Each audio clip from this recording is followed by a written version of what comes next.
பிதாகுமாரன் பரிசுத்தாவியானவராகிய திரியேக தேவனுக்கு மேன்மை உண்டாவதாக. இந்த நாளிலும் கூட இறையியல் வகுப்பிற்கு மீண்டும் உங்கள் ஒவ்வொருவரை நான் வாழ்த்தி வரவேற்கிறேன்.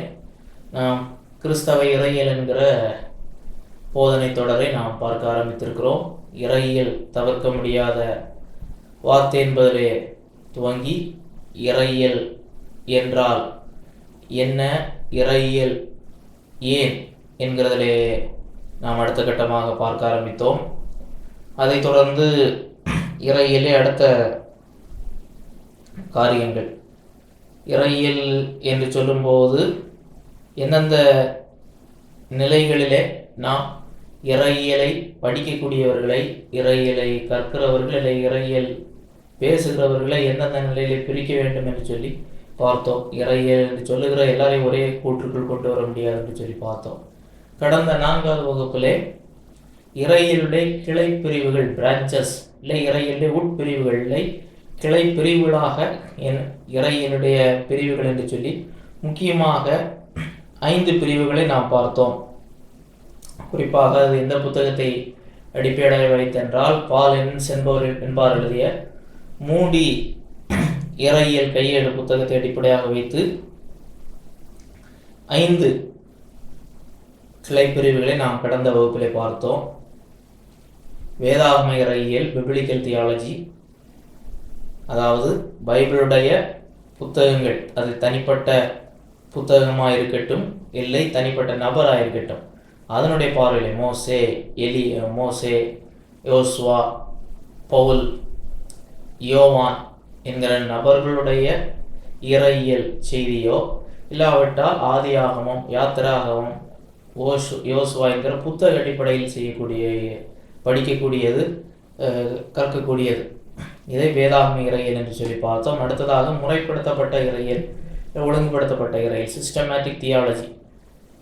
தலைப்பு வாரியாக பைபிளுடைய முக்கியமான போதனைகளை தொகுத்தெடுத்து அது குறிப்பாக 10 உட்பிரிவுகளாக எடுத்து பைபிளில் வேதாகமவியல் துவங்கி இறுதிகாலவியல் வரை பேசக்கூடியது. 3வது சரித்திர இறையியல், ஹிஸ்டாரிக்கல் தியாலஜி. 2000 ஆண்டுகால சபை சரித்திரத்திலே குறித்ததான இறையியல். அடுத்ததாக 4வது உபதேச இறையியல், இல்லாவிட்டால் சபை பிரிவினர் இறையியல், டாக்மேட்டிக் தியாலஜி. ஒவ்வொரு சபை பிரிவினரும், பாரம்பரியமாக வந்திருக்கிற சபை பிரிவினர்கள் ஏன் அவர்களுடைய இறையியல் நம்பிக்கைகள் இந்தந்த நிலைகளில் இருக்கிறது என்பதை குறித்த படிப்பு. 5வதாக சமகால இறையியல், கான்டெம்பரரி தியாலஜி.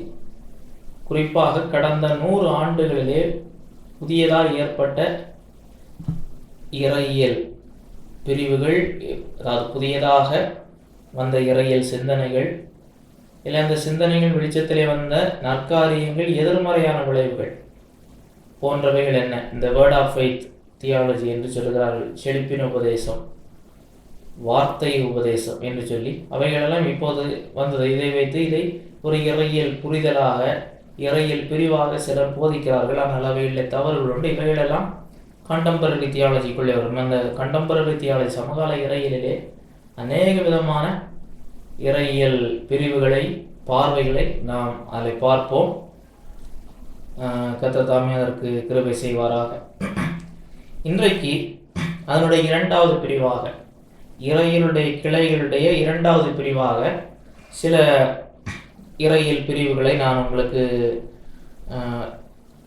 கற்றுக் கொடுக்கலாம் என்று இருக்கிறேன். கர்த்தர் தாமே அதற்கு கிருபை செய்வாராக. இன்னும் முக்கியமாக எந்தெந்த இறையியல் பிரிவுகள் காணப்படுகிறது என்று சொல்லும்போது, வேத வசனத்திற்குள்ளே இருந்து பார்ப்போம் என்று சொன்னால், இல்லை பைபிள் அடிப்படையாக பைபிளை சார்ந்துள்ள இறையியல் பிரிவுகள் என்று பார்க்கும்போது ஆங்கிலத்திலே எக்ஸிஜிட்டிக்கல் தியாலஜி என்று அழைக்கிறார்கள். வேதவசன ஆய்வு தெளிவுரை இல்லை விளக்க இறையியல், எக்ஸிஜிட்டிக்கல் தியாலஜி. என்னவென்று சொன்னால், இந்த இறையியல் பிரிவானது குறிப்பாக பழைய மற்றும் புதிய ஏற்பாட்டுகளுடைய வேத வசனங்கள் ஒவ்வொன்றையும் அதனுடைய மூலமொழியினுடைய வெளிச்சத்திலே கலாச்சார சரித்திர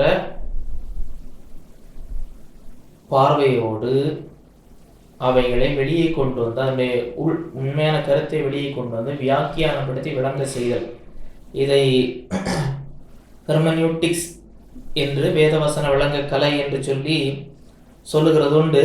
ஆனால் குறிப்பாக இறையியல் படிக்கும்போது இல்லை இறையியல் கற்றுக் கொடுக்கும்போது குறிப்பாக வேத வசனங்களை ஆய்வு செய்து கொண்டு வருதல்.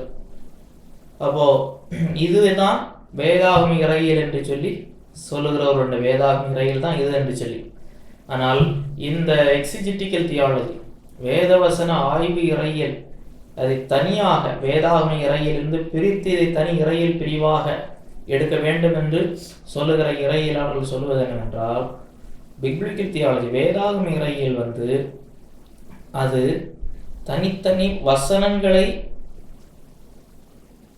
சரித்திர, இலக்கிய, கலாச்சார, மொழியியல், புவியியல் பின்னணியிலிருந்து எடுப்பது பிரதான காரியம் அல்ல.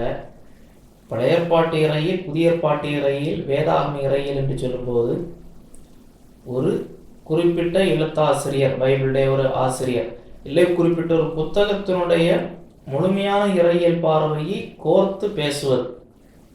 ஆனால் இந்த வேதவசன ஆய்வு இறையியல் என்று சொல்லும்போது அது அந்த கோர்த்து எடுக்கிற வசனங்களுடைய தனித்தனி வசனங்களை எடுத்து இறையியலை அதில் உள்ள அந்த வசனங்களில் உள்ள இறையியல் உண்மைகளை கற்றுக்கொள்ளுதல்.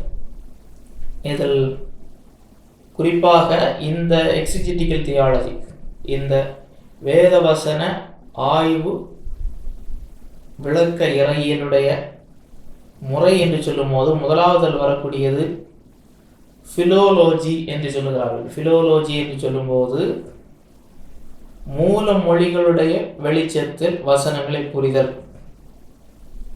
குறிப்பாக பைபிள் எபிரேயம், கிரேக்கம், சில இடங்களிலே அராமிய மொழி காணப்படுகிறது. குறிப்பாக இந்த வகையிலே இறையியலை வேத வசனங்களை ஆய்வு செய்து அதில் உள்ள இறையியல் உண்மைகளை வெளியே கொண்டு வரக்கூடியவர்கள் குறிப்பாக மூல மொழிகளிலே புலமை பெற்றவர்களாக இருந்தால்தான் அந்த காரியத்தை செவனை செய்ய முடியும். ஒன்றில் அதை கற்க வேண்டும். இன்றைக்கு அதை முழுமையாக கற்க முடியாவிட்டால் இன்னொரு வழி இருக்கிறது. அவனுடைய கிருபையினாலே இன்றைக்கு அதற்குரிய சகல நூல்கள், ஒத்த வாக்கியங்கள், விளக்கங்கள் அடங்கிய ஒவ்வொரு பைபிளிலும் நம்முடைய தமிழ் மொழியிலோ ஆங்கில மொழியில இருக்கக்கூடிய ஒவ்வொரு வார்த்தைக்கும் உரிய மூல மொழியில் உள்ள எபிரேய, கிரேக்க மூல பதத்தில் உள்ள வார்த்தை என்ன, அந்த வார்த்தையினுடைய பொருள் எந்தெந்த இடங்களில் எப்படி வருகிறது என்பதற்கான எல்லா விளக்கங்களும் தகவல்களும் நமக்கு இன்றைக்கு எளிதாக கிடைக்கிறது. ஆகையினாலே அந்த காரியங்களை பயன்படுத்துதல், லிங்குவிஸ்டிக்ஸ் என்று சொல்வார்கள். இந்த மொழியை கற்றுக்கொள்ளுதல், மொழியை கற்றறிந்திருப்பது நல்லது. அதை முழுமையாக கற்றறிய முடியாவிட்டால் இந்த நிலையிலே மொழிகளுடைய பின்னணியை புரிந்து கொள்ளுதல். இரண்டாவதாக இந்த இறையியல் பிரிவிலே கற்கக்கூடியவர்கள், கற்றுக் கொடுக்கக்கூடியவர்கள் அறிந்திருக்க வேண்டியது பண்டைய காலத்தினுடைய பாரம்பரியங்கள், கலாச்சாரங்கள், அது சார்ந்த அகழ்வாராய்ச்சி சான்றுகள், பின்னணி, கல்ச்சுரல் கேப் என்று சொல்லுவோம். நம்முடைய நாம் இன்றைக்கு ஒவ்வொரு நாட்டில் ஒவ்வொரு விதமான கலாச்சாரம் இருக்கிறது. பைபிள் புத்தகங்கள் எழுதப்பட்ட கலாச்சாரங்கள் என்பது அந்த காலகட்டத்தில் யூத மக்களுடைய கலாச்சாரம், இல்லை பிற நாடுகளுடைய கலாச்சாரம் என்பது அது வித்தியாசமானது. ஆகையினாலே அவற்றை குறித்த அறிவு. அடுத்ததாக கனோனிசிட்டி, அடுத்ததாக அதனுடைய ஏன் ஒரு புத்தகம், பைபிளில் ஒரு புக் இருக்கிறது என்றால் அந்த புத்தகம் எந்த அடிப்படையிலே பைபிளில் இருக்கிறது என்கிற ஒன்று. அதே போல கிரிட்டிசிசம் என்று சொல்லுவோம், அதாவது அதை இன்னும் அதை மதிப்பாய்வு செய்தல். கிரிட்டிசிசம் என்று சொல்லும் பொழுது இந்த மொழிகளை படிக்கிறவர் இல்லை இந்த கனோனை குறித்து படிக்கிறவர் எந்தெந்த புத்தகங்கள் பைபிளிலே ஏன் இந்த புத்தகம் இருக்கிறது, ஏசாயா புத்தகம் எந்த அடிப்படையிலே பைபிளிலே தேவனுடைய வார்த்தையாக அது ஏற்றுக்கொள்ளப்பட்டிருக்கிறது என்கிறதை ஆய்வு செய்கிறவர்.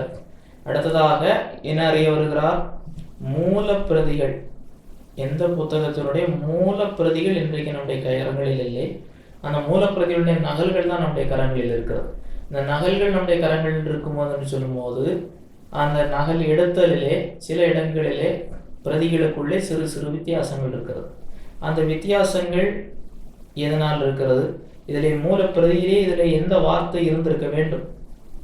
அப்போது மூலப்பிரதியில் இல்லாததை வேரியன்ட் என்று சொல்லுகிறார்கள். அப்போ எது வேரியன்ட், எது மூலப்பிரதியில் இருந்திருக்க வேண்டும்? இதெல்லாம் கிரிட்டிசிசம் என்கிற பிரிவிற்குள்ளதாக ஆய்வுக்குட்படுத்தப்பட்டு டெக்ஸ்டுவல் கிரிட்டிசிசம், அந்த வசன பகுதியை குறித்த இதெல்லாம் எக்ஸெஜிட்டிக்கல் தியாலஜிக்குள்ளே வரும். அடுத்ததாக வியாக்கியானம் செய்து அதை வசனத்தினுடைய உண்மையான அர்த்தத்தை வெளிக்கொணர்தல், எக்ஸெஜிசிஸ், வெளியே டு பிளக் அவுட், அதனுடைய இலக்கிய, சரித்திர, புவியியல், கலாச்சார, இறையியல் சூழமையிலோடு அவைகளை வெளியே கொண்டு வந்து அது என்ன சொல்ல வருகிறது என்கிறதை விளங்கப்படுத்துது. இந்த காரியங்கள் அனைத்துமே இந்த வேத வசன விளக்க இறையியலுக்குள் வரும். சிலர் இதை வேதாகம இறையியலுக்குள்ளே கொண்டு வருகிறார்கள், அதுவும் தவறல்ல.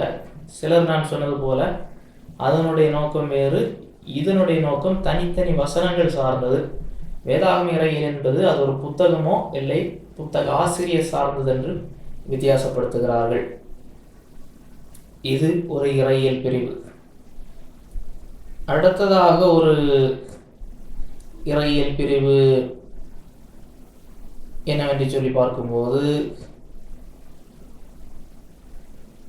அப்பாலஜெட்டிக் தியாலஜி, நிரூபணவியல் இறையியல். அப்பாலஜெட்டிக் தியாலஜி, அப்பாலஜெட்டிக்ஸ், நிரூபணவியல் என்று சொல்லும்போது கிறிஸ்தவத்தினுடைய நம்பிக்கைகளை தற்காப்பு வாத செய்தல். So defence of Christian faith against charges of falsehood, inconsistency or crudity. அதை எதிர்மறையான பார்வையிலே பார்த்தால் கிறிஸ்தவத்தை தற்காப்பு செய்தல். பாசிட்டிவ் சைட், நேர்மறையான பார்வையிலே செய்தால் கிறிஸ்தவத்திற்கான கிறிஸ்தவம், பைபிளுடைய போதனைகள் ஏன் உண்மை, பைபிள் சொல்லுகிற இறையியல் உண்மையில் தான் அப்சல்யூட் ட்ரூத், முழுமையான உண்மை என்பதை ஆதாரங்களோடு நிலைப்படுத்தி ஜனங்களை அதற்கு செவி கொடுக்க வைத்தல். இந்த பிரிவு தான் கிறிஸ்தவ நிரூபணவியல் என்று சொல்லப்படுகிறது. ஏனென்றால் இறையியலை குறித்து படிக்கும்போது அறிவு, எபிஸ்டமாலஜி, அதே போல பகுத்தறிவு, அதே போல தத்துவங்கள், ஃபிலாசபி, இவைகள் எல்லாம் தொடர்புடையதாக வருகிறது. அதே போல வியாக்கியானம் தொடர்புடையதாக வருகிறது.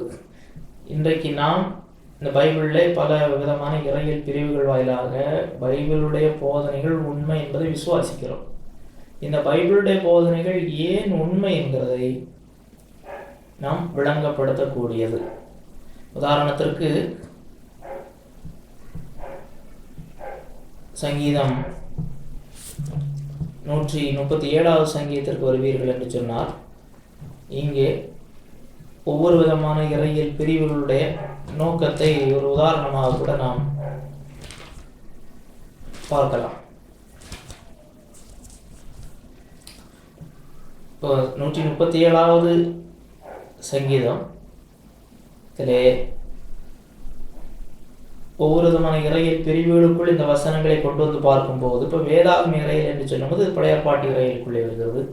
பழையற்பாட்டு இறையிலே சங்கீதங்களுடைய இறையிலுக்குள்ளே வருகிறது. இதில் சங்கீதங்களுடைய இறையியல் என்று சொல்லும்போது குறிப்பாக இதனுடைய ஆசிரியர் கூறப்படவில்லை. இது தாவீதாக இருப்பதற்கு வாய்ப்பில்லை. பாபிலோன் அருகே உட்கார்ந்து சீயோனை நினைத்து அழுதோம் என்று சொல்லுகிறார்கள். இதெல்லாம் தாவீதிற்கு காலத்திற்கு பிறகு. சொல்லப்போனால் அந்த பாபிலோனிய சிறையிருப்பிலே இஸ்ரவேலர் பாதிக்கப்பட்ட பிறகு அதை நினைத்து அங்கப்பட்ட கஷ்டங்கள் நினைத்து பாடலாக அவர்கள் பாடினர். இது வேதாகம இறையியல். எக்ஸிஜிட்டிக்கல் தியாலஜி, வேதவசன ஆய்வு இறையியல் என்று சொல்லும்போது இந்த ஒரு சங்கீதத்தை எடுத்து இதனுடைய பின்னணி யார், எதற்கு, ஏன் என்பதை சொல்லி அவைகளை ஆய்வு செய்தல். அதே போல நிரூபணவியல் இறையியல் என்று சொல்லும்போது இதில் உள்ள செய்தியை ஏன் இந்த செய்தி வசனத்திலே எந்த அடிப்படையில் இடம் பெற்றிருக்கிறது? ஏனென்றால் இந்த அதிகாரத்திலே 8-9 வசனங்களிலே நீங்கள் 8வது வசனத்தையும் 9வது வசனத்தையும் வாசியுங்கள். 8வது வசனம் 9வது வசனம்.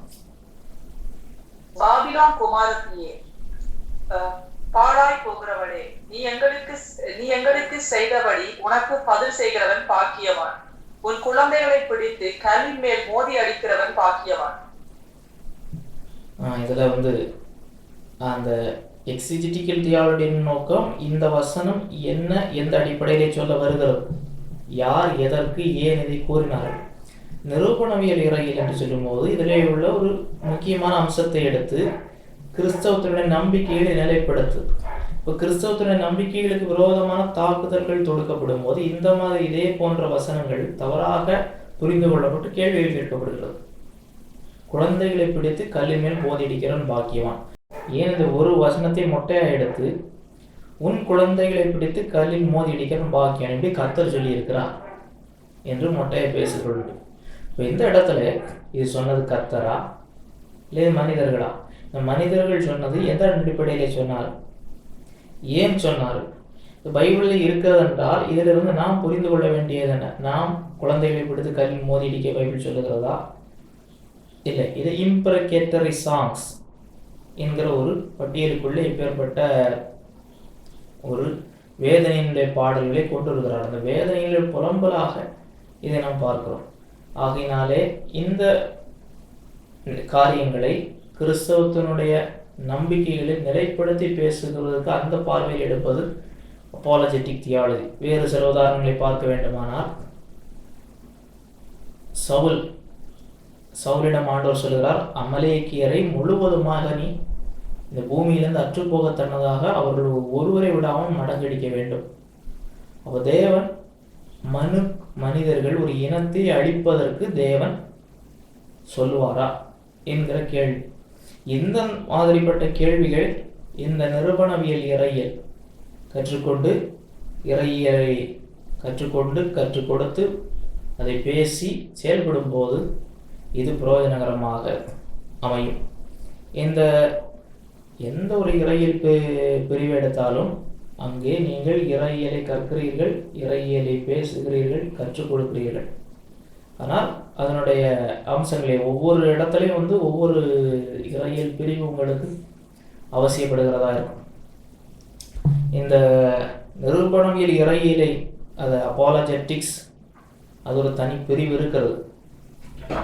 ஆனால் இந்த அப்பாலஜெட்டிக்ஸ், இந்த நிரூபணவியலை அப்பாலஜெட்டிக் தியாலஜியாக நாம் இறையியல் வெறுமனே பைபிள் இப்படி சொல்லுகிறது என்பதோடு மாத்திரமல்ல, பைபிள் ஏன் இப்படி சொல்லுகிறது என்று நாம் நிலைப்படுத்த, பைபிளை தவறாய் புரிந்து கொண்டு அர்த்தம் காண்பிக்கிறவர்கள் மத்தியிலே அந்த தவறுகளை சுட்டி காட்டி இது ஏன் என்று சொல்லி பைபிளையும் பைபிளுடைய தேவனையும் நாம் சரியான விதத்தில் மக்கள் புரிந்து கொள்வதற்கு செய்வது இந்த நிரூபணவியல் இறையியல். இந்த நிரூபணவியல் இறையியல் என்று சொல்லும்போது, இல்லை நிரூபணவியல் என்று சொல்லும்போது இதிலே பல பிரிவுகள் இருக்கிறது. பல விதங்களிலே தேவனை அவருடைய வார்த்தையினுடைய உண்மைத்தன்மையை காண்பித்து கொடுப்பதற்கு பயன்படுத்தலாம். ஒன்று, அகழ்வாராய்ச்சி உண்மைகள் மூலமாக பைபிளின் உண்மைத்தன்மையை காண்பிக்கிறது. இன்னொன்று கிளாசிக்கல் அப்பாலஜெட்டிக்ஸ், பாரம்பரிய நிரூபணவியல்,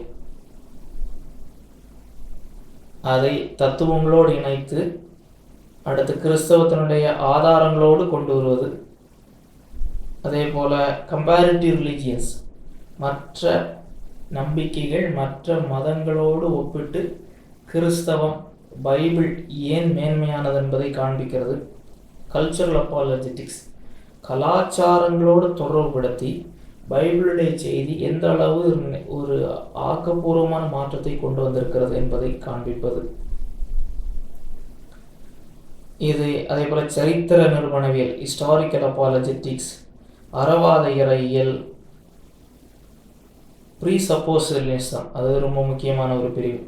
அதாவது ஆதாரங்களை அடிப்படையாக வைத்து நிரூபணவியலை புரிந்து கொண்டு பேசாதபடிக்கு ஒரு நிலைப்பாடு ப்ரீ சப்போஸ் பைபிள் உண்மை, அந்த ஒரு பைபிள் தேவனுடைய வார்த்தை, அந்த அடிப்படையிலிருந்து அதற்கு விரோதமான மாற்று கருத்துக்களை வாதம் செய்து நிரூபணப்படுத்தக்கூடியது, கிறிஸ்தவத்தை நிரூபணப்படுத்தக்கூடிய இந்த நிரூபணவியல் இறையியல், அதே போல உளவியல் இறையியல், இன்னும் சாட்சி இறையியல், இப்படி இன்னும் ஒரு நீண்ட பட்டியல் போய்கொண்டே இருக்கிறது. இது நாம் கர்த்தருக்கு சித்தமானால் இதை ஒரு தனி பாடமாக நாம் செய்யலாம். நிரூபணவியல் இறையியல், நிரூபணவியல் என்பதே ஒரு கிறிஸ்தவ நீங்கள் இறையியல் படிக்கும் போதே அது ஒரு தனி பாடப்பிரிவாக அப்பாலஜெட்டிக்ஸ் படிப்பீர்கள். ஆனால் இது அத்தனையுமே என்னதுதான் வர வேண்டிய நம்முடைய இறையியல், நாம் இறையியலை கற்கிறோம், அதை மற்றவர்களுக்கு சொல்லிக் கொடுக்குறோம்.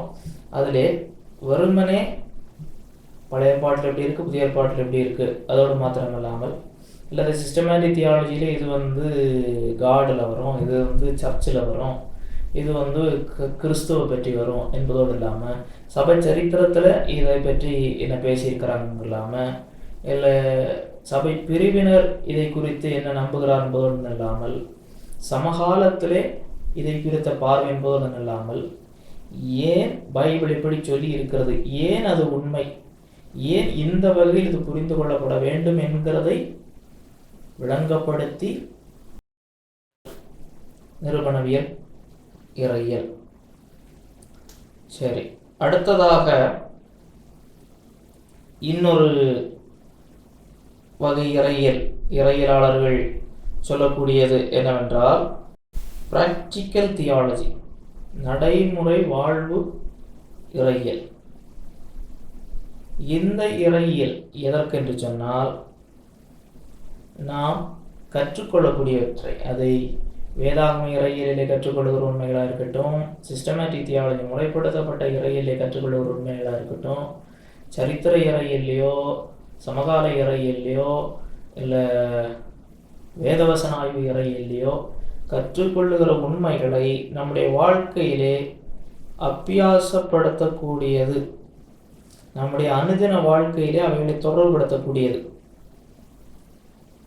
அதை பல இந்த இறையியல் கல்லூரிகளிலே அதை பல நிலைகளிலே அதை புரிந்து கொண்டு கற்பிக்கிறார்கள். ஒரு கல்லூரியிலே இப்படியாக அதை சொல்லுகிறார்கள், being dedicated to the practical application of theological insight. இறையியல் புரிதல்களை சரியான விதத்திலே தனிப்பட்ட வாழ்க்கையிலே பிரயோகப்படுத்துதல், அதே போல அவைகளை போதக இறையியல், பிரசங்கவியல், கிறிஸ்தவ கல்வியோடு இணைத்து புரிந்து கொள்ளுதல். இன்னொரு சார் அதை எப்படி சொல்கிறார்கள் என்றால், இறையியல் மாணவர்கள் கற்றுக்கொள்ளுகிறவற்றை மக்களுக்கு அதை பிரயோஜனகரமான விதங்களில் ஊழியங்கள் நிறைவேற்றுவது, எப்படி தன்னுடைய தனிப்பட்ட வாழ்க்கை, குடும்பம், சபை, ஊழியம், போதனை, இது எல்லாவற்றிலும் அதை பிரயோஜனகரமாக கொண்டு வருவது. அதே போல இந்த உண்மைகளை தொடர்புபடுத்துதல். ஆக இதை இன்னும் சொல்லும் போது என்ன சொல்லுகிறார்கள் என்றால், கிறிஸ்தவ வாழ்வு சார்ந்த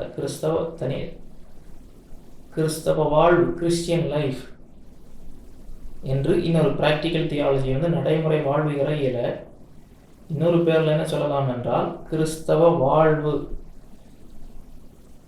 வேதாகமத்தினுடைய முழு போதனை எந்த அளவுக்கு நம்முடைய வாழ்வில் தனிப்பட்ட வாழ்க்கையில் தொடர்புடையதாக இருக்க வேண்டும். இப்போ கிறிஸ்டியன் லைஃப், இப்போ சிலர் சிஸ்டமேட்டிக் தியாலஜியிலே ஒரு பிரிவாக இதை கொண்டு வருகிறார்கள், சிலர் இதை தனிப்பட்ட இறையியலா பிரிவாக கிறிஸ்தவ வாழ்வு சார்ந்து கொண்டு வருகிறார்கள்.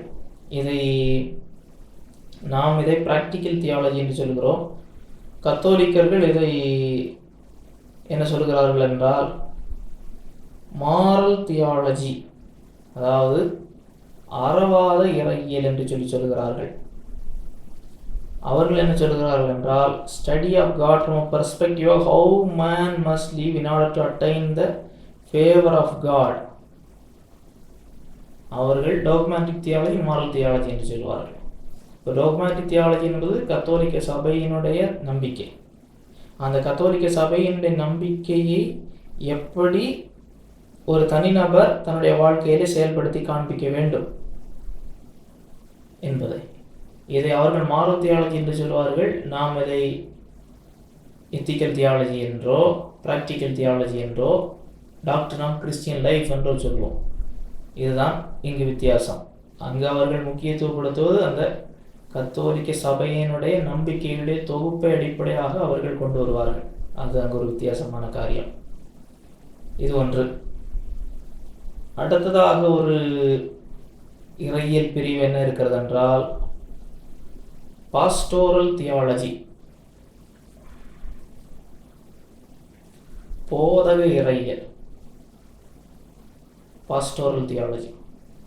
இந்த போதக இறையியல் என்று சொல்லுவது ஒரு மேய்ப்பர், மூப்பர், கண்காணியா இருக்கக்கூடியவர் சார்ந்த இறையியல் படிப்பு, போதனை. இது நடைமுறை வாழ்வு இறையியலோடு தொடர்புடையது. ஆனால் தனிப்பட்ட விதமாக இன்றைக்கு தேவன் பெந்தேகோஸ்தே நாளில் துவங்கி தம்முடைய சபை எடுத்துக்கொள்ளப்படுகிறது வரைக்கும் அவர் உலகத்திற்கு வெளிச்சமாகவும் உப்பாகவும் வைத்திருக்கிற சபையை நிர்வகித்து நடத்துவதற்கு தேவையான இறையியல் பயிற்சிகளை கொடுக்கக்கூடியது. ஒரு மேய்ப்பனாய் வர வேண்டும் என்றால் என்ன செய்ய வேண்டும், மேய்ப்பருடைய பொறுப்புகள் என்ன, மந்தையை, சபையை, உள்ளூர் சபையை எப்படி நடத்துவது, அதிலே தலைமைத்துவம், இதில் தியாலஜி ஆஃப் லீடர்ஷிப், அது கூட இதிலே இன்னொரு தனிப்பிரிவாக இருக்கிற. நாமும் கூட தியாலஜி ஆஃப் லீடர்ஷிப் ஒரு தனி பாடமாக வைத்திருக்கிறோம். தலைமைத்துவ இறையியல், தியாலஜி ஆஃப் லீடர்ஷிப், அதை போதக இறையியலுக்குள்ளே கொண்டு வரலாம். இல்லை அது தனியாக கூட லீடர்ஷிப்பை குறித்து படிக்கலாம். ஏனென்றால் பைபிள் அநேக விதமான தலைவர்களை நமக்கு காண்பிக்கிற லீடர்ஸ். அதில் வெற்றியடைந்த தலைவர்கள், தோல்வியுற்ற தலைவர்கள். ஏன் இந்த நபர் வெற்றியுள்ள தலைவராக இருந்தார்? யோசேப்பு ஒரு வெற்றியுள்ள தலைவர், சவுல் தோல்வியுற்ற தலைவர். எந்த இடத்துல யோசேப்பு வெற்றியுள்ள தலைவர், எந்த இடத்துல யோசேப்பு தோல்வி அடைந்த தலைவர் என்று பைபிள் முழுவதிலும் இருந்து தலைமைத்துவ பார்வையிலே நாம் படிக்க முடியும். அதை தலைமைத்துவ இறையியல், தியாலஜி ஆஃப் லீடர்ஷிப் என்று சொல்லி நாம் அதை முறைப்படுத்தவிட்ட இறையியலோடு கூட நாம் தொடர்புபடுத்தி கூட படிக்க முடியும். அதை போதகர் இறையியலுக்கு கீழும் கூட கொண்டு வருகிறவர்கள் உண்டு. ஏனென்றால் பாஸ்டர் இஸ் எ லீடர். அப்போ அவர் ஆண்டவர் ஒரு உள்ளூர் சபையிலே அவரை ஒரு தலைமைத்துவ பொறுப்பிலே வைத்திருக்கிறார். தலைமைத்துவ பொறுப்பு என்று சொல்லும்போது அங்கு ஹைரார்கி, பெரியவர் சிறியவர் என்பதல்ல, அலுவல்களிலே வித்தியாசம் இருக்கிறது. அது இதை சிலர் சபையிலில் கூட வரும். சபையிலே தேவன் வைத்திருக்கிற, இன்றைக்கு வைத்திருக்கிற அலுவல்கள் என்ன, பொறுப்புகள் என்ன என்கிறபோது வரும். ஆனால் விவரணமாக படிக்குவது நாம் போதக இறையியலிலே நாம் படித்து கொள்ள வேண்டும். போதகர்களாக, மேய்ப்பர்களாக வரக்கூடிய அனைவரும் ஒரு மேய்ப்பர் போதகருடைய பொறுப்பு, பணி என்ன என்பதை அறிந்திருக்க வேண்டும். ஒரு மேய்ப்பர் சபையினுடைய விசுவாசிகளுடைய நல்ல துக்க நிகழ்வுகளை பொறுப்பேற்று நடத்துகிற எப்படி, இதெல்லாம் அதுக்கு கீழே வரும். இது போதக இறையியல். அதே போல அடுத்ததாக இருக்கிற இப்போ தனியாக பேசப்பட்டு கொண்டிருக்கிற ஒரு இறையியல் பிரிவு தியாலஜி ஆஃப் வொர்ஷிப், ஆராதனை இறையியல். இதை சமகால இறையியலோடு கூட ஒரு பிரிவு, அதற்குள்ளே ஒரு உட்பிரிவாக பார்க்கிறவர்கள் உண்டு. ஏனென்றால் இன்றைக்கு இந்த நம்முடைய காலங்களிலே தான் வொர்ஷிப், ஆராதனை குறித்த நூதனமான தவறான புரிதல்கள், நம்பிக்கைகள் இன்றைக்கு பேசப்பட்டு கொண்டிருக்கின்றன. ஆகையினாலே அந்த தவறான துர்போதனைகளை அடையாளம் காண்பதற்குரிய சமகால இறையியலுக்குள்ளே இந்த ஆராதனை குறித்த தவறுகளை சுட்டி காட்டுகிறாரும் உண்டு. அதே வேளையில் ஆராதனை குறித்த முழு போதனை, ஒர்ஷிப், இதை சிஸ்டமேட்டிக் தியாலஜிக்கு கீழேயும் கொண்டு வர முடியும். தியாலஜி ஆஃப் ஒர்ஷிப் என்று சொல்லி ஆராதனை குறித்து பைபிள் சொல்லுவது என்ன என்கிறதை ஆதியாகமத்திலிருந்து வெளிப்படுத்தல் வரைக்கும் வரிசைக்கரமாக தொகுத்தெடுத்து கொண்டு வர முடியும். ஆனால் சிலர் அதை ஒரு பிரிவிற்குள்ளே நாம் கொண்டு வருவது நல்லதல்ல. அதை தனியாக ஒரு தனிப்பிரிவாக வைத்து அதற்கு அதிமுக்கியத்துவம் கொடுக்க வேண்டும். ஏனென்றால் நம்முடைய முழுமையான வாழ்க்கையே தேவனை ஆராதிப்பதை தான் மையமாய் கொண்டிருக்கிறது. தேவனாய கர்த்தரை பணிந்து கொண்டு அவர் ஒருவருக்கே ஆராதனை செய்வாயாக, இவர்களை எனக்கென்று ஏற்படுத்தினேன், இவர்களின் துதியை சொல்லி வருவார்கள். ஆகையினாலே ஒரு மனிதனுடைய வாழ்வினுடைய நோக்கம் தேவனை ஆராதிப்பது அவனுடைய வாழ்க்கையினுடைய மறக்க முடியாத ஒரு தலையாய கடமையாக இருக்கிறது. அந்த கடமையை நிறைவேற்றுகிறது எப்படி என்கிறதை அதை தனிப்பிரிவாக கொடுத்து கவனம் கொடுத்து படிக்க வேண்டும் என்கிற பார்வையிலே இதை தனிப்பிரிவாக சொல்லுகிற இறையியலாளர்கள் பேசுகிறார்கள். என்றாலும் ஆராதனையை என்று சொல்லும்போது காணிக்கை கொடுப்பது மாத்திரமல்ல. ஏனென்றால் ஆதியாகமத்திலே நாம் பார்க்கிறோம், ஆபேலும் காயினும் தேவனுக்கு காணிக்கைகளை கொடுத்தார்கள். ஆனால் காணிக்கையை, ஆபேலுடைய காணிக்கையை ஆபேலே ஆண்டவர் அங்கீகரித்தார், காயினையும் காயினுடைய காணிக்கையும் தேவன் அங்கீகரிக்கவில்லை. தேவனை ஆராதிப்பது என்பது என்ன என்கிறதில் துவங்கி பாடல் பாடுவது மாத்திரமல்ல, கொடுப்பது மாத்திரமல்ல.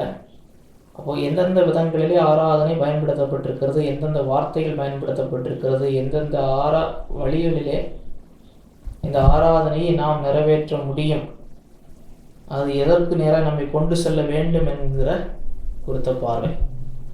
ஆகையினாலே theology of worship, biblical theology of worship.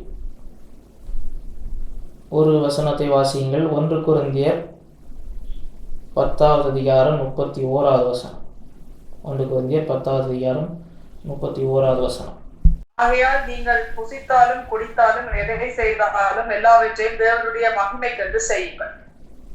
நீங்கள் புசித்தாலும் குடித்தாலும் எதை செய்தாலும் தேவனுடைய மகிமைக்கென்று செய்யுங்கள். அதே போல ரோமர்கள் நிருபம் 12வது அதிகாரம் 2வது வசனத்தை படியுங்கள்.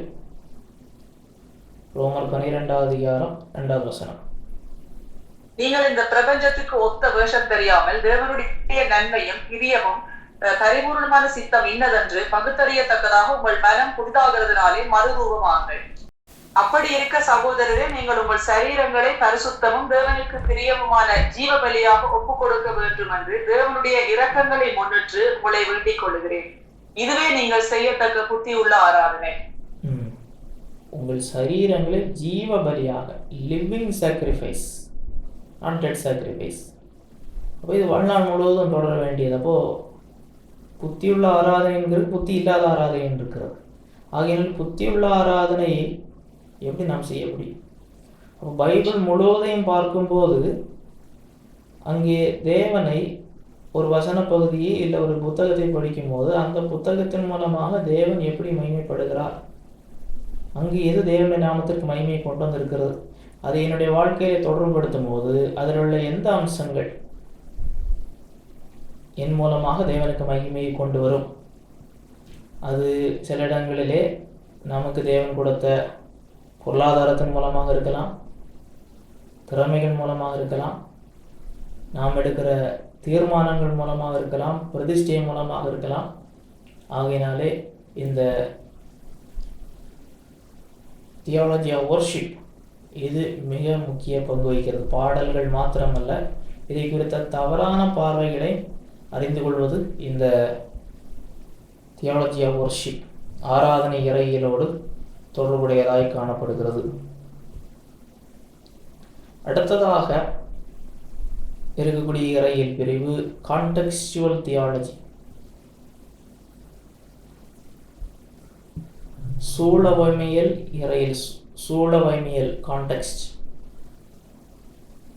அதாவது இதை என்கல்ச்சுரேஷன் என்று சொல்லுவார்கள். இந்த இறையியலுடைய நோக்கம் என்னவென்று சொன்னால், பைபிளுடைய புத்தகங்கள் எழுதப்பட்ட போது இருந்த கலாச்சார பார்வைகள், கலாச்சார நம்பிக்கைகள் வேறு.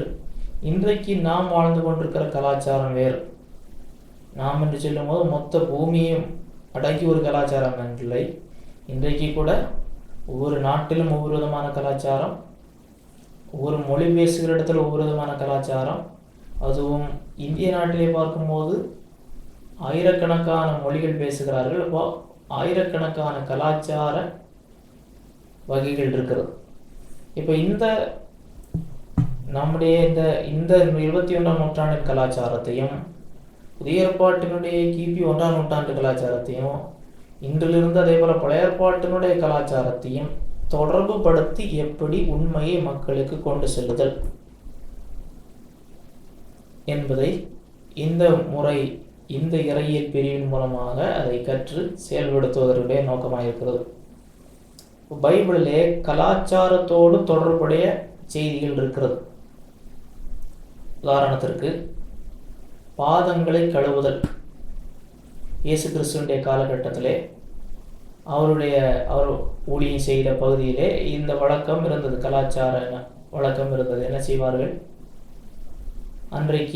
இன்றைக்கு இருக்கிறது போன்ற ஒரு சுகாதாரம் நிறைந்த சாலைகள் பகுதிகளாக தேசம் இருக்கவில்லை. புழுதியும் தூசுமாக இருக்கும். ஆகையினாலே வெளியே சென்று வருகிறவர் அவருடைய கால்கள் மிக தூசி பிடிந்ததாக இருக்கும். என்ன செய்வார்கள்? பெரிய செல்வந்தர்கள் தங்களுடைய வீடுகளிலே அடிமைகளை வைத்திருப்பார்கள். அதிலே பலவிதமான அடிமைகள் உண்டு, பலவிதமான வேலைகளுக்காக. அதிலே மிகுந்த ஒரு தகுதி குறைந்த, ஒரு தரம் தாழ்ந்ததாக கருதப்பட்டது என்னவென்றால், வெளியிலிருந்து வருகிற வீட்டாருக்கும் விருந்தினர்களுக்கும் அவருடைய பாதங்களை கழுவுகிற வேலை, ஃபீட் வாஷிங், அதை ஒரு தகுதி குறைந்த பணியாக பார்த்தார்கள். ஆனால் இயேசு கிறிஸ்து அப்படி தாழ்ந்ததாய் பார்க்கப்பட்டதை அவர் நிறைவேற்றினார். தன்னுடைய சீஷர்களுக்கு தாழ்மையை கற்றுக் கொடுப்பதற்காக அவருடைய பாதங்களை ஆண்டவர் கழுவினார். அதை நீங்கள் செய்யுங்கள் என்று சொன்னார். ஆனால் நாம் பார்க்கிறோம், அதை அப்போஸ்தலர்கள் அவருடைய வெளி தேசங்களுக்கு சென்ற போது இதை ஒரு நியமமாக அவர்கள் கற்பிக்கவில்லை. அடிப்படையான ஒரு நியமமாக கற்பிக்கவில்லை. ஞானஸ்நானம் அது ஒரு அடிப்படையான நியமமாக இருக்கிறது. கர்த்தருடைய பந்தி அது நியமமாக இருக்கிறது. அந்த பாதம் கழுவுதல் இல்லை. ஏன்? அப்போஸ்தலர்கள் அதை அப்போஸ்தலர் நடவடிக்கைகளிலோ நிருபங்களிலோ அதை நிறைவேற்றினார்கள் என்று இல்லை,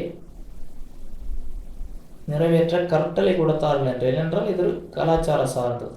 ஆனால் அந்த உண்மை, அந்த கலாச்சாரத்திலே இருக்கிற ஒரு நம்பிக்கையின் மூலமாக ஆண்டவர் கற்பித்த ஒரு உண்மை மாற்றப்படாமல் அது கற்பிக்கப்பட்டு கொண்டே இருந்தது.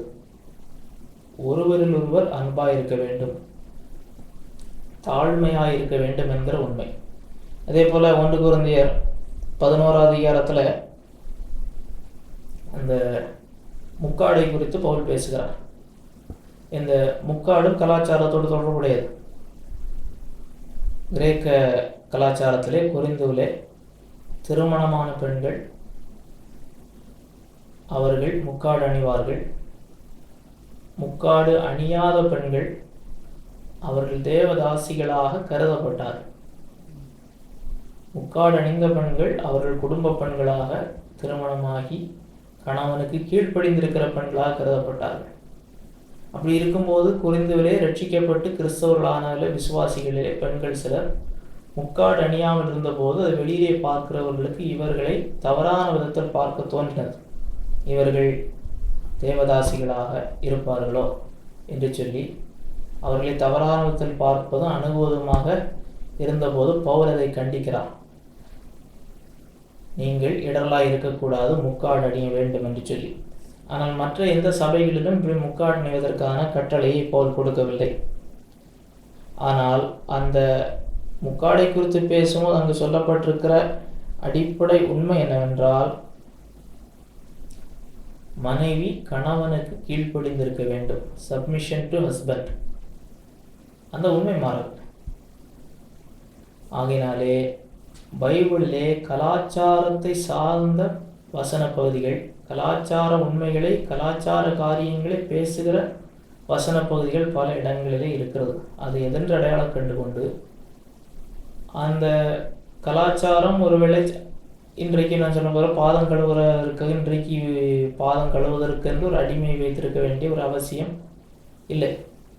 ஆகையினாலே பாதம் கழுவ வேண்டும் என்பதை இயேசு சொன்னது அது ஒரு சடங்காக நாம் செய்ய வேண்டும் என்கிற கட்டாயம் இல்லை. அது கழுவுவது தவறு என்றும் அல்ல. ஆனால் அதனுடைய உண்மை மாறக்கூடாது. இந்த சூழமையில் இறையியல் பைபிளுடைய இந்த அடிப்படையிலே பைபிளுடைய செய்திகளை உண்மையை மாற்றாமல் கலாச்சாரங்களுக்கு பைபிளுடைய உண்மைகளை கொண்டு செல்லுதல். இதே போல இன்றைய கலாச்சாரத்தில் சொல்லப்பட்டிருக்கக்கூடிய அநேக காரியங்கள் பைபிளுடைய காலகட்டத்தில் அது இல்லை. அப்போது பைபிள் இன்றைக்கு பொருத்தமில்லாதது என்று அதனால் சில சொல்கிறாங்க. இன்றைக்கு உள்ள மாடர்ன் டெக்னாலஜியில் ஆர்டிஃபிஷியல் இன்டெலிஜென்ஸ், பைபிள் ஒரு பழைய புத்தகம், அதில் இதை பற்றி ஒன்றுமே இல்லையா? அப்போ இதில் பைபிள்லேருந்து இன்றைக்கு உள்ளதை பற்றி நம்ம எதை கற்றுக்கொள்ள முடியும் என்று சிலர் ஒதுக்குகிறார்கள். அப்படியே உண்மை இருக்கிறது. அதில் அடிப்படை எல்லா பிரச்சனைகளுக்கான தீர்வு இருக்கிறது. எல்லாவற்றுக்கான அடிப்படையான உண்மை பைபிளில் இருக்கிறது. அதிலிருந்து இப்பொழுது புதியதாக இருக்கக்கூடிய அந்த ஒரு கலாச்சார சார்ந்த ஒரு காரியத்திற்கும் பைபிளுடைய உண்மைகள் எல்லா நேரங்களிலும் போதுமானது. ஒரு கலாச்சாரத்திற்குள் பைபிளுடைய உண்மையை கொண்டு செல்லும் போது பைபிளுடைய உண்மை தனித்துவ மாற்றப்படாமல் கொண்டு செல்ல வேண்டும். பைபிளுடைய உண்மைகள் எந்த சூழ்நிலையிலும் அதை கலப்படம் செய்யக்கூடாது. அது கலப்படம் செய்யப்படும் போது அங்கு குழப்பம் வரும். கலாச்சாரத்துக்கு பைபிளை பிரயோஜனகரமாக மாற்ற வேண்டும் என்று சொல்லி பைபிளுடைய உண்மைகளை வளைத்து நெளிக்கக்கூடாது. இது பல இடங்களில் இந்த பிரச்சனை இருக்குது. கலாச்சார இறையியல் பேசுகிற இடத்துல. ஆகையினாலே இது கவனமாக செய்யப்பட வேண்டியது. அதை சரியான விதத்தில் கற்றறிந்து சரியான விதத்திலே உண்மைத்தன்மை மாறாமல் பேச வேண்டும். அடுத்ததாக இருக்கிற இறையியல் பிரிவு என்னவென்று சொன்னால் ஹோமிலிட்டிக்கல் தியாலஜி, பிரசங்க கலை, இல்லாவிட்டால் பிரசங்கவியல் இறையியல். இந்த பிரசங்கவியல் இறையியலுடைய நோக்கம் என்பதை பார்ப்பதற்கு முன்பதாக பிரசங்க கலை ஹோமிலிட்டிக்ஸ் என்றால் என்ன என்பதை நாம் அறிந்திருக்க வேண்டும். ஹோமிலிட்டிக்ஸ் என்பதை பொதுவாக என்ன சொல்வார்கள் என்றால் the science of art of preaching. பிரசங்க கலை. ஒரு பிரசங்கம் என்றால் என்ன, அந்த பிரசங்கத்தை எப்படி நிறைவேற்ற வேண்டும், ஒரு பிரசங்கம் எப்படி செய்யணும், ஒரு பிரசங்க தொடர் எப்படி செய்கிறது, உபதேச பிரசங்கம் எப்படி செய்கிறது, கிறிஸ்தவ வாழ்வு சார்ந்த பிரசங்கம் எப்படி செய்கிறது என்கிறது அது ஹோமிலிட்டிக்ஸ். ஹோமிலிட்டிக் தியாலஜி, பிரசங்க கலை இறையியல் என்று சொல்வது, நாம் இதுவரை பல இறையியல் பிரிவுகளை குறித்த கண்ணோட்டத்தை பார்த்தோம். வேதாகம இறையியல், முறைப்படுத்தப்பட்ட இறையியல், சரித்திர இறையியல், சமகால இறையியல், சபை பிரிவு இறையியல், வேதவசன ஆய்வு இறையியல், போத இறையியல், ஆராதனை இறையியல், நடைமுறை வாழ்வு இறையியல். இந்த இறையியல் பார்வைகளை வசனத்தின் அடிப்படையிலான சரியான புரிந்து கொள்ளுதல்களை கம்யூனிகேட் பண்ணுறது. So preaching theology. அதற்கு first you have to understand theology. இறையியலை சரியாக கற்றறிந்து புரிந்து அதை கம்யூனிகேட் பண்ணுவது. வெறுமனே ஒரு மாணவர்களுக்கு வகுப்பிலே பாடம் எடுப்பது போன்று எடுப்பதோடு மாத்திரமல்லாதபடிக்கு ஒரு சாதாரணப்பட்ட நபருக்கும் இந்த உண்மைகளை கொண்டு செல்லுதல், நிரூபணவியல் உண்மைகளை, இதை எந்த விதத்திலே கொண்டு செல்லலாம், அதற்கு என்னென்ன ஊடகங்களை, என்னென்ன வார்த்தைகளை, என்னென்ன முறைகளை பயன்படுத்தலாம், இந்த காரியங்களை சரியான விதத்தில் கம்யூனிகேட் பண்ணுவது.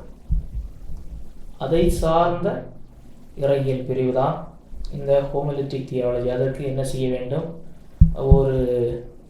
அது ஹோமிலிட்டிக்ஸ் என்று சொல்லும் போது பொதுவாக பிரசங்கித்தல். ஆனால் இந்த ஹோமிலிட்டிக் தியாலஜின்னு சொல்லும் போது ஹவு டு ப்ரீச் தியாலஜி,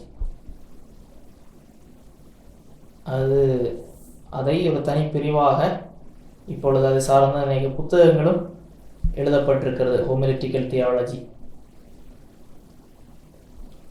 அடுத்ததாக இதெல்லாம் ஏறக்குறைய பைபிளுக்குள்ளே இருந்து நாம் எடுத்து பேசக்கூடிய ஒரு இறையியல் பிரிவுகள். அதற்கு வெளியிலே இருந்து பேசப்படுகிற இறையியல் பிரிவுகள் என்னவென்று சொல்லி பார்க்கும்போது நேச்சுரல் தியாலஜி,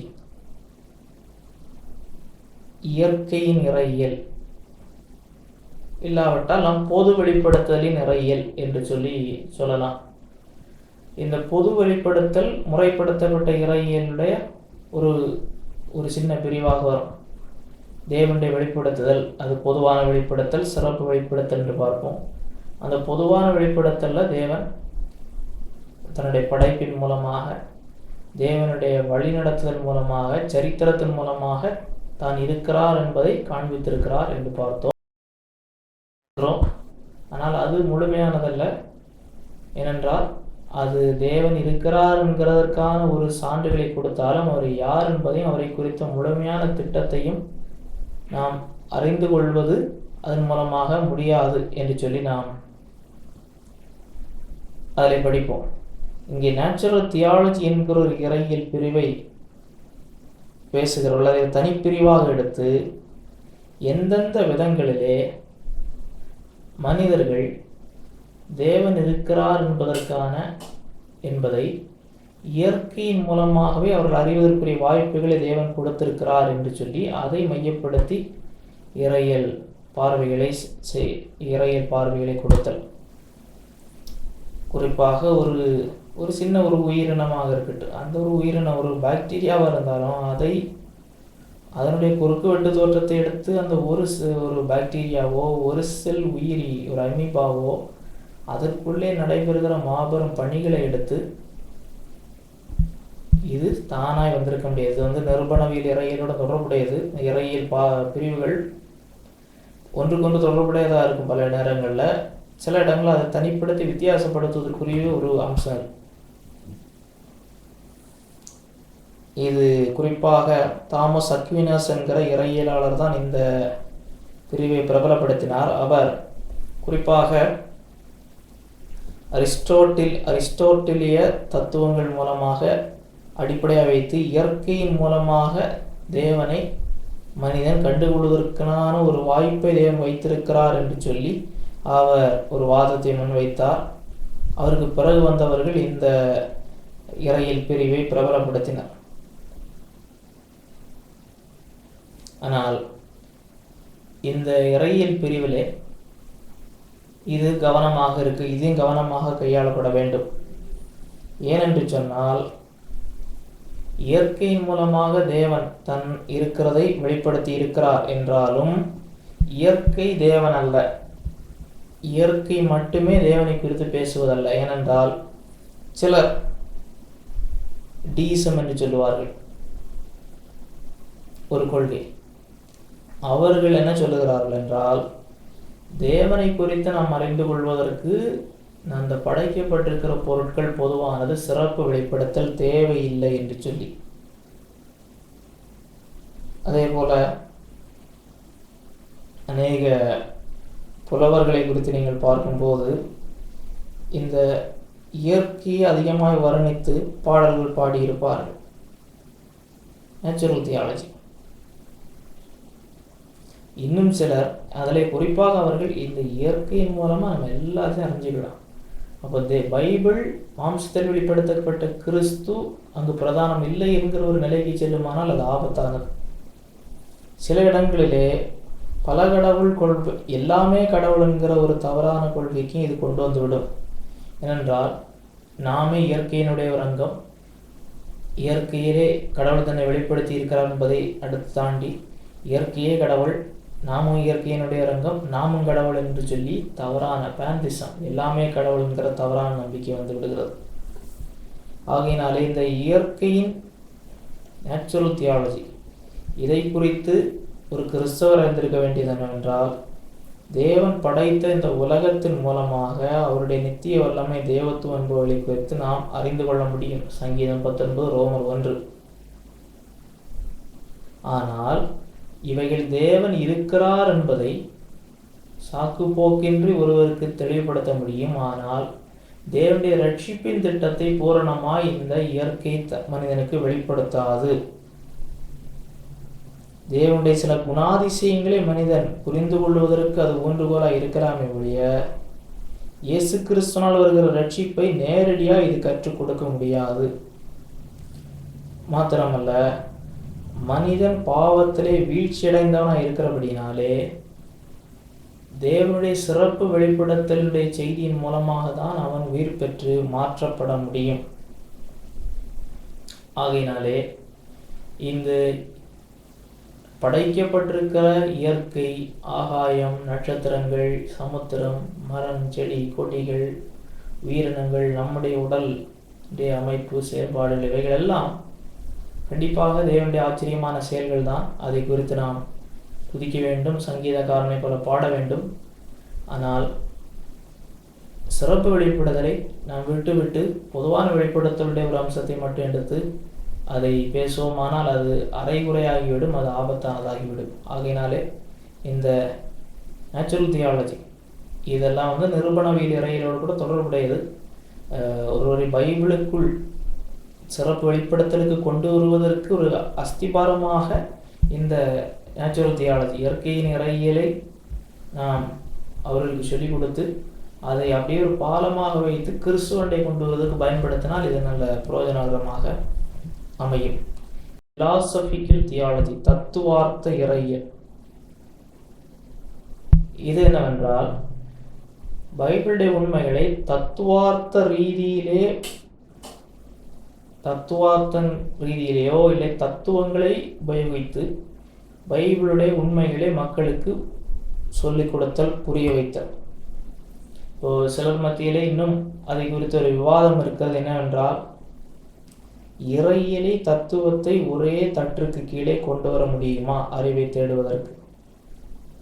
தேவனுடைய சிறப்பு வெளிப்படுத்தல், தேவனுடைய வெளிப்படுத்தலை தன்னில் தானே இருந்து தம்மில் தாமே போதுமானது இல்லையா? தத்துவங்களை நாம் சொல்லி கொண்டு வர வேண்டுமா என்று சொல்லி சிலர் கேட்கிறார்கள். ஆனால் தத்துவங்கள் பிரயோஜனகரமானவைகள் உண்டு, அவைகளை பயன்படுத்துவதில் தவறில்லை. இல்லை, அதான் சொன்னேன், 2 சாரார் இருக்கிறார்கள். சிலர் தத்துவங்கள் வேறு, பிலாசபி வேறு, தியாலஜி வேறு. பிலாசபி ஒன்லி ஹியூமன் ரீசனிங், மனித அறிவு அடிப்படையிலே அவர்களுடைய தத்துவங்கள். தேவனுடைய வெளிப்படுத்தல் என்பது தான் சரியானது. ஆகின இரண்டும் கலந்து விடக்கூடாது என்று சொல்லுகிறவர்கள் உண்டு. ஆனால் அநேகர் ஒரு நடுமையமான ஒரு நிலைப்பாடு எடுக்கிறார்கள். தத்துவங்கள் பிரயோஜனகரமானது, ஆனால் தத்துவங்களை அடிப்படை நம்பிக்கையாக கொண்டுவிட முடியாது. இது 18, 19ஆம் நூற்றாண்டிலே கிறிஸ்தவம் தன்னுடைய போதனைகள் தாக்குதலுக்குள்ளான போது இறையியலாளர்கள் தத்துவங்கள் மூலமாக தேவனை குறித்த உண்மையை வெளிப்படுத்த முடியும், புரிய வைக்க முடியும் என்று சொல்லி எடுத்த ஒரு வாதம்தான் இந்த தத்துவார்த்த இறையியல். ஒரு வசனத்தை வாசியுங்கள். நீதிமொழிகள் 25ஆம் அதிகாரம் 2ஆவது வசனம். காரியத்தை மறைப்பது தேவனுக்கு மேன்மை, காரியத்தை ஆராய்வதோ ராஜாக்களுக்கு மேன்மை. காரியத்தை ஆராய்வது ராஜாக்களுக்கு மேன்மை. அப்போ அது அடிப்படையிலே தேவன் வைத்திருக்கிறதே அதை ஆராய்ந்து, அங்கதான் பிலாசபி இருக்கிறது. Solomon was a great philosopher. அவருடைய எழுத்துக்களிலே அதிக தத்துவங்களை நீங்கள் பார்க்க முடியும். ஆனால் இன்னொரு வசனத்தில் நாம் படிக்கும்போது வேறொரு உண்மை நமக்கு சொல்லப்பட்டிருக்கிறது. 1 தீமோத்தேயு 6ஆம் அதிகாரம் அதனுடைய 20ஆவது வசனம். சீர்கேடான வீண் பேச்சுக்கும் ஞானம் என்று பொய்யாய் பெயர் பெற்றிருக்கிற கொள்கையின் விபரீதங்களுக்கும் விலகி இரு. அப்போ எல்லா எல்லா தத்துவங்களும் சரி கிடையாது. ஒரு தத்துவம் பைபிளுடைய உண்மையை புரிந்து கொள்வதற்கு ஒரு வழிகோலுமானால் அதை நாம் பயன்படுத்துவதிலே தவறில்லை, புரிந்து கொள்வதிலே தவறில்லை. ஆனால் பைபிள் எந்த ஒரு தத்துவமாக இருக்கட்டும், அது சரியா தவறாங்கிறத அறிவதற்கு முடிவு கூறுவதற்கு பைபிள் தான் அளவு. அந்த பைபிளுடைய செய்திக்கு முரண்பாடாக இருக்கிற எந்த தத்துவமும் நாம் விலகி இருக்க வேண்டும். அதை தான் இங்கே சொல்லுகிறது. ஞானம் என்று அது பொய்யாய் பெயர் பெற்றிருக்கிற கொள்கையின் விபரீதங்களுக்கும், நாஸ்டிசிசம், நாஸ்திகம், அதுதான் இங்கே பேசுகிறாரு. அது ஒரு கொள்கை, அது ஒரு தத்துவத்தை போன்றதான். இது ஒரு கிரேக்க தத்துவம் சார்ந்த ஒரு கொள்கை தான். ஆனால் இதனுடைய விபரீதங்களுக்கு விலகி இருக்கும்படி பைபிள் நமக்கு சொல்லுகிறது. பாபேல் கோபுரம் தொடங்கி மனிதன் சுயமாக தான் எல்லாவற்றையும் மறைந்துவிட முடியும் என்று சொல்லி இந்த தத்துவங்கள் மூலமாகவும் வேறு வழிகளிலும் அதை செயல்படுத்த பார்க்கிறான். ஆனால் இங்கு நியாயம் தீர்க்கக்கூடியது வசனமே. இது தத்துவம் சரியா இல்லையாங்கிறது பைபிள் தான் அதற்கு தீர்ப்பெழுத வேண்டும். பைபிள் அடிப்படையிலே உள்ள நல்ல தத்துவங்கள் அவைகள் வரவேற்கப்படுகின்றன. அவைகள் நல்ல பாலமாக இந்த தத்துவங்களை பயன்படுத்தி கூட நாம் தேவன் இருக்கிறாருங்கிற உண்மையை அது ஒரு நிறுவனவியல் கூட செய்ய முடியும். ஆகையினால் இந்த தத்துவார்த்த இறையிலே பலவிதமான தத்துவங்கள், பழைய ஏற்பாட்டின் காலத்திலே இருந்த தத்துவங்கள் என்ன, கிரேக்க தத்துவங்கள் என்ன, புதிய ஏற்பாட்டு இந்த காலகட்டங்களில் இருக்கிற தத்துவ நிலைப்பாடுகள் என்ன, கிறிஸ்தவத்தில் இருக்கிற வந்த சரித்திரத்தில் இருந்த நல்ல தத்துவவியலாளர்கள் யார் என்று சொல்லி தத்துவ வாதங்கள் எப்படி பலவித வாதங்களை பார்த்து அவைகளை இறையியல் அடிப்படையிலே எப்படி புரிந்து கொள்வது என்பதுதான் இந்த தத்துவார்த்த இறையியலாய் காணப்படுகிறது. இன்னும் வேறு சில இறையியல் பிரிவுகளும் நாம் சொல்ல முடியும். குறிப்பாக அரசியல் இறையியல், பொலிட்டிக்கல் தியாலஜி. இந்த பொலிட்டிக்கல் தியாலஜி என்று சொல்லும்போது நாம் கற்றுக்கொண்டிருக்கிற இறையியல் உண்மைகளை இந்த சமகாலத்திலே அரசியல் பார்வையிலே எப்படி நாம் அதை செயல்படுத்த முடியும். ஒரு நல்ல குடிமகனாக தேசத்திலே சாட்சியாக இருந்து தேசம் வல்லரசாய் மாறுவதற்கேற்ற விதங்களில் கிறிஸ்தவ ஒரு நல்ல தலைவராக எப்படி இறையியலை கற்று செயல்படுத்த முடியும். இதை பொலிட்டிக்கல் தியாலஜி என்று சொல்லுவார்கள். வேதாகமத்தினுடைய அரசியல் என்ன, பிபிலிக்கல் பாலிடிக்ஸ், அதை இன்றைக்கு நாம் வாழ்ந்து கொண்டிருக்கிற நாடுகள் சார்ந்து சட்டத்திற்கு உட்பட்டு எப்படி நாம் இறையியலையும் அரசியலையும் தொடர்புபடுத்துவது என்று சொல்லக்கூடியது அது பொலிட்டிக்கல் தியாலஜி என்று சொல்லி நாம் சொல்ல முடியும். அதே போல சயின்டிஃபிக் தியாலஜி என்கிற ஒரு பிரிவு இருக்கிறது. அதாவது அறிவியலையும் இறையியலையும் அது ஒன்றுக்கொன்று முரண்படுகிறதா, ஒன்றுக்கொன்று ஒத்து போகிறதா. மெய்யான அறிவியல் பைபிளோடு ஒத்துதான் போகும். இதெல்லாம் மெய்யான அறிவியல் என்று சொல்லுவது அது சரியான அடிப்படையில் செய்யப்படுகிறது. அப்போது முரண்படும் போது அது எங்கு முரண்படுகிறது, ஏன் முரண்படுகிறது, அவைகளை எப்படி நாம் கையாளுவது என்கிறதை சார்ந்தது. இக்யூமெனி இறையியல் என்கிற ஒரு பிரிவு இருக்கிறது. அதாவது சபை சரித்திரத்துடைய முக்கியமான விசுவாச அறிக்கைகள், அப்போஸ்தல விசுவாச பிரமாணம், மெசியா விசுவாச பிரமாணம், சால்சுடனே விசுவாச பிரமாணம் என்கிற அளவுகோல்களை மட்டும் வைத்து அதற்கு வெளியிலே இருக்கக்கூடிய வித்தியாசங்களை ஒன்றும் நாம் பேச வேண்டாம், மற்ற எல்லாத்திலையும் இணைஞ்சிருப்போம். இந்த அடிப்படையாக இருக்கிற அப்போஸ்தல விசுவாச பிரமாணம், மெசியா விசுவாச பிரமாணம், இவைகளை மட்டும் நாம் அளவுகோலாக வைத்திருப்போம் என்று சொல்லுக என்கிற கருத்தை இது எக்யூமெனிக்கல் இறையியல். இதெல்லாம் இந்த எக்யூமெனிக்கல் இறையியல் எல்லாம் சமகால இறையியலோடு நாம் பார்க்க முடியும். ஆகையினாலே இன்றைக்கு நாம் பார்த்திருக்கிற இறையியல் என்னென்ன இறையியல் எல்லாம் பார்த்தோம். எக்ஸிஜெட்டிக்கல் தியாலஜி, வேதவசன ஆய்வு இறையியல். அடுத்ததாக நிரூபணவியல் இறையியல். அடுத்ததாக நடைமுறை வாழ்வு இறையியல், ஆராதனை இறையியல், சூழமையல் இறையியல், கான்டெக்ஸ்டுவல் தியாலஜி, பிரசங்கவியல் இறையியல், போதக இறையியல், இயற்கை இறையியல், அதே போல தத்துவார்த்த இறையியல் என்று சொல்லி இப்படி பல இறையியல் பிரிவுகளை பார்த்திருக்கிறோம். இன்னும் பிரிவுகள் சொல்ல வேண்டுமானால் சொல்லலாம். ஆனால் கடந்த வாரத்தில் நாம் பார்த்த அந்த 5 அடிப்படையானது அதற்கு அடுத்து இருக்கிற இவைகளும் நமக்கு தேவையானது தான். ஆகையினாலே சில இடங்களிலே இறையியலாளர்கள், சில இறையியலாளர்கள் இங்கே நாம் அதிகமாய் பிரித்திருக்கிறதை பல இடங்களில் இணைத்தே பேசுவார்கள். வேதாகம இறையியலையும் வேதவசன ஆய்வு இறையியலையும் இணைத்து பேசுகிறவர்கள் உண்டு. அந்த ஹோமிலிட்டிக்கல் தியாலஜி, பிரசங்கவியல் இறையியலையும் போதக பாஸ்டோரல் தியாலஜி இவைகளெல்லாம் இணைத்து, அதை பிராக்டிக்கல் தியாலஜியோடு இணைத்து, இவைகளெல்லாம் இணைத்து இது சிஸ்டமேட்டிக் தியாலஜியிலே கொண்டு வருபவர்கள் உண்டு. இல்லை, இவைகள் தனி பிரிவாக கொண்டு வரப்பட வேண்டும் என்று சொல்லுபவர்கள் உண்டு. ஏன் தனியாக கொண்டு வர வேண்டும் என்று சொல்கிறார்கள் என்றும் பார்த்தோம். நாம் அதை பிரித்து படிக்கும் போது இன்னும் அதிகமாய் சில இடங்களுக்கு கவனம் செலுத்தி நாம் அதிகமாக படிக்க முடியும். கர்த்தர் தாமே இந்த வார்த்தையை ஆசீர்வதிப்பார். எக்ஸிஜிட்டிக்கல் தியாலஜியை கொஞ்சம் விளக்க முடியுமா உங்களுக்கு? அது இருக்கும், அதாவது பைபிளையும் வச்சு பண்றதா, அது ஒரு வசனத்தை எடுத்து அதுல அந்த வசனம் ஓகே, ஏதாவது ஒரு வசனத்தை பழைய ஏற்பாடு அல்லது புதிய ஏற்பாடுல எடுத்து பிப்ளிக்கல் தியாலஜின்னா ஒன்று, அது ஒரு புக்குக்கு ஹோல் தீம், மொத்த கருப்பொருள், இல்லை ஒரு ஹோல், ஒரு ஆசிரியருடைய ரட்சிப்பை குறித்து அவர் என்ன சொல்லியிருக்கிறார், அந்த மொத்த கருப்பொருளை இணைத்து அந்த வசனத்துக்குள்ள வருவோம். இது அப்படி இல்லை, அந்த ஒவ்வொரு வசனமாக நம்ம எடுத்து பிரதானப்படுத்துவது. அது ஒரு புக்கு இல்லை ஒரு ஆசிரியர் இருக்கிறது அங்கே முதல்ல இல்லை, அந்த டெக்ஸ்ட் ஏன் அங்கே இருக்கிற அந்த வசனத்தை மட்டும் பிரதானப்படுது. அதான் சிலர் அதுக்குள்ள இதை பார்ப்பாங்க, அது எப்படியும் தப்பு இல்லை.